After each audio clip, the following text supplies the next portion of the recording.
Hey guys, what's going on? Watomarmelon here today. And today I'm going to be bringing you another market watch for August 3rd. If you guys do enjoy, make sure to subscribe. We are hopefully by the end of August we can get to 100 subs. That would be greatly appreciated. But starting it off, I wanted to talk first about a couple of things that might become modern staples down the line. For this era of card game.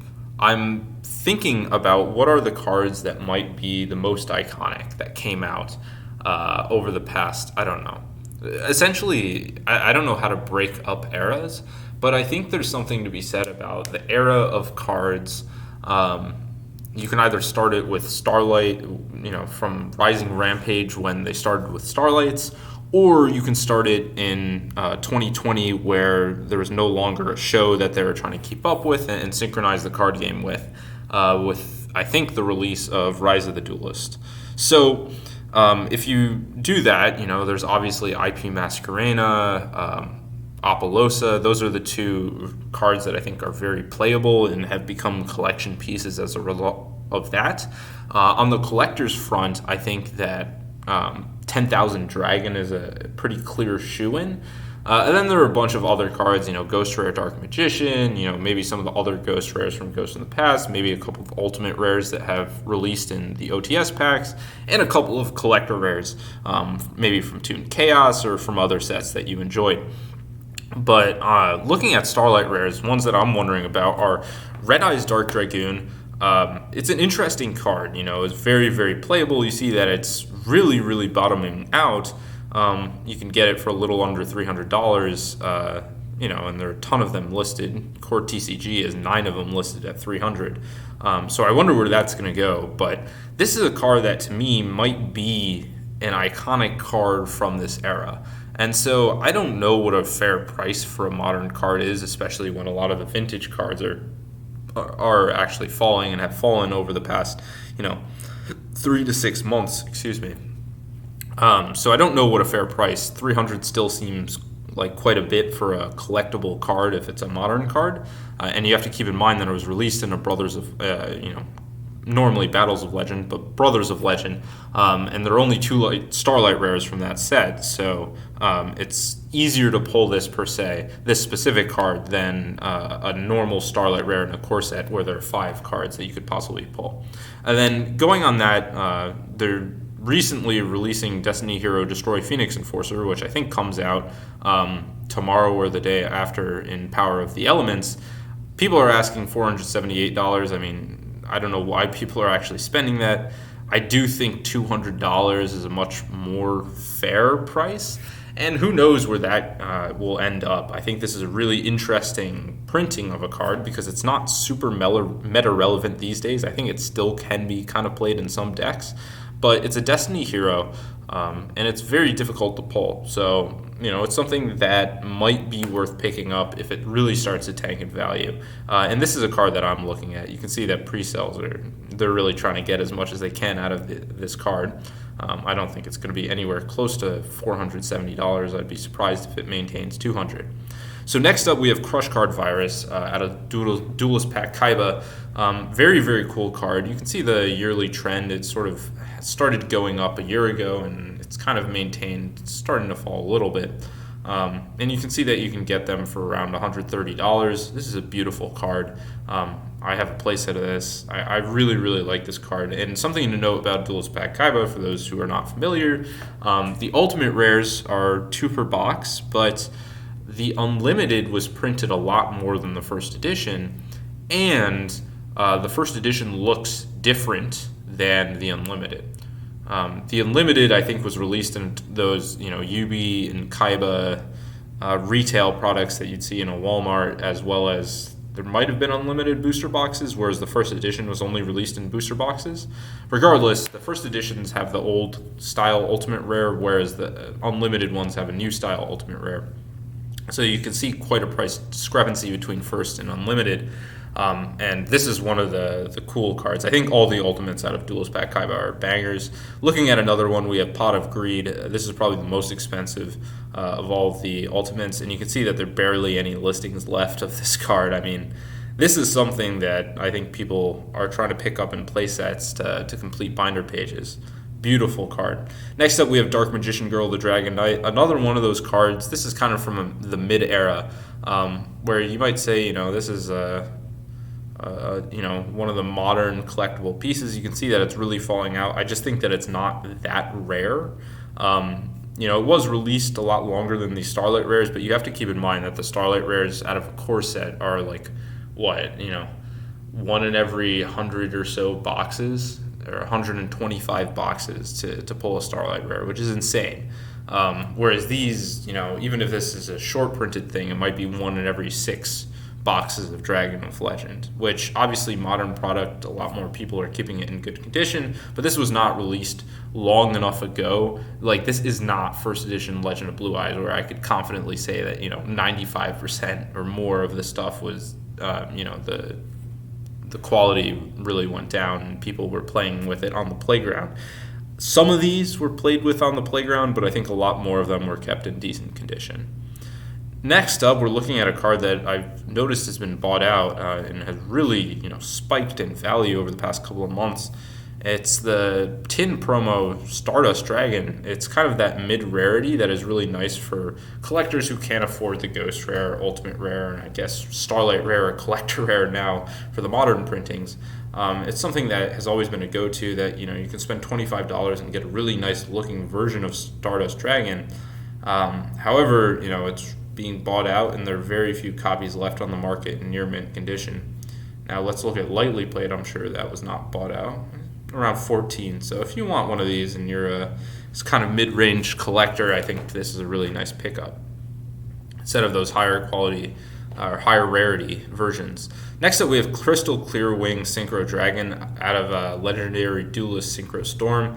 I mean, this thing, you can just see the exponential decay on this.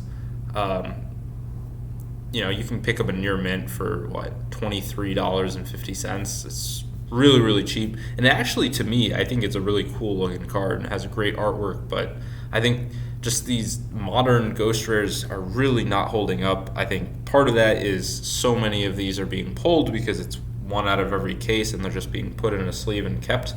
And then 2, I think that Ghost from the Past 2, I don't know when it came out, but it really is killing the value on any Ghost Rare that isn't iconic, in my opinion.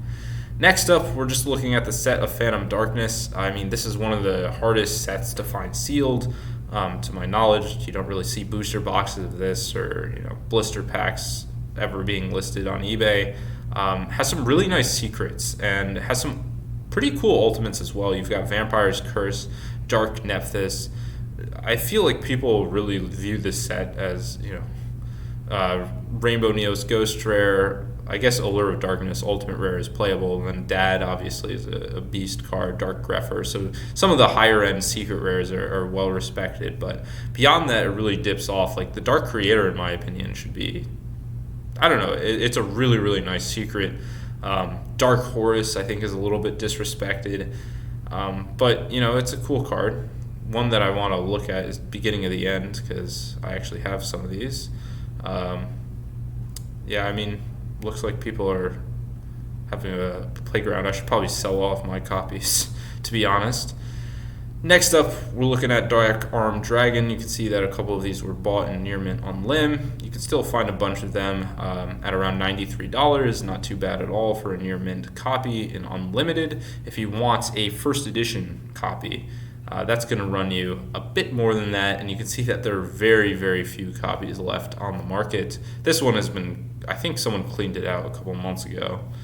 You can see that some of the lightly playeds have been trickling off. I do distinctly remember there being way, way more listings of this card in near mint first, and then someone just completely bought out the market. And looking at Judgment Dragon, similarly, someone actually recently has cleared out the unlimbs. You can see that 3 copies have been taken off the market. You have another unlim. And a lot of times when people see that there's low quantities of a near mint card, they'll just clean it out because why not? You can see that you can only get it from unverified sellers. Although this perfect condition, $75, does intrigue me. And sometimes some of my best pickups have been from sellers that You can see there's some edge wear down in the left corner. I don't know if that's on. Yeah, it doesn't seem to be on it. I don't know. I don't know if I trust the seller, but sometimes you can get really nice pickups. One other thing I wanted to look at was the Ultimate Rare versus the first edition Secret Rare first print of Tour Guide from the Underworld. This is a card that I think is picking up as more of a collector's piece. I don't know how playable it is now, but you can see that you can get the first ed Secret for around 85 versus the Ultimate Rare, which is running, I think, close to 300 for an English copy. Yeah, you have a couple of listings at around 300, but man, I don't know. This is the age-old question of first ed Secret original print or Ultimate Rare that was printed, a couple of years later. For me, or, I don't know how many years Astral Pack was printed after Extreme Victory, but I don't know. For me, Tour Guide from the Underworld, I would err on the side of first edition Secret Rare because you can never take the first print away from a card. However, Ultimate Rare I think looks better, and I always like collecting Ultimate Rares. I went for the first edition Ultimate Rare Chaos Emperor Dragon PSA 10, and I had the opportunity to go after the Secret Rare. I don't know if I'm going to regret that decision because the Ultimate Rare was cheaper, and for me, I just like Ultimate Rares more. But this is a question that I always have: is first print original Secret Rare or Ultimate Rare reprint? And for a card like, for example, Ash Blossom, would you prefer the first? If that card were to get, an Ultimate Rare or a Collector Rare reprint, let's just say Ultimate Rare because I think it's the most desirable rarity, would you take that over its original first edition Secret Rare printing? I don't know. It's a question that I always ask myself. Next up, we have Mobius the Frost Monarch, one of my favorite cards of all time. These cards out of the Forgotten Era is what I call it. Soul of the Duelist, Rise of Destiny, and Flaming Eternity. You just don't see them. Well, Rise of Destiny you see a lot more because that thing was printed with those sneak peek packs and then the Euro boxes. It was printed a lot more than I think the other two were, especially Flaming Eternity. But you can see that this one is kind of holding strong. There are very few listings, and people I don't think are super motivated to get rid of this card. You can see that it's around $200, a little under that for a first ed Ultimate Rare. Then you've got some sun faded and Spanish copies for a little bit less than that. Beautiful card. I'm a bit, I love that card a little too much. Next up, we've got Submarine Roid to round things out. This is one of my favorite cards. This is actually when I got back into Yu-Gi-Oh! The first card that I picked up in Ultimate Rare was a Submarine Roid Ultimate Rare. I still have that card, actually. And you can see that lightly playeds are around $10, not too bad at all. And then if you are hunting for a near mint, you can find one for around 15, which isn't really that bad. Pretty cool. First edition Ultimate Rare of a card. To me, this one holds a lot of nostalgia because if you ever played the game Spirit Caller, Cyrus would use this in his deck, and it was really hard to destroy this card because of the 1800 defense. When you had your starter deck, you had to use like two-pronged attack to do a 3-for-1 to try and take it out or somehow get off a big tribute monster. But it was really iconic because you just couldn't destroy it. And it would just beat you down when all the other opponents were, really easy to beat. Cyrus was difficult because of this one card. So let me know what you guys thought. It's been your boy Watomarmelon. Subscribe. Let's get to 100, and peace out.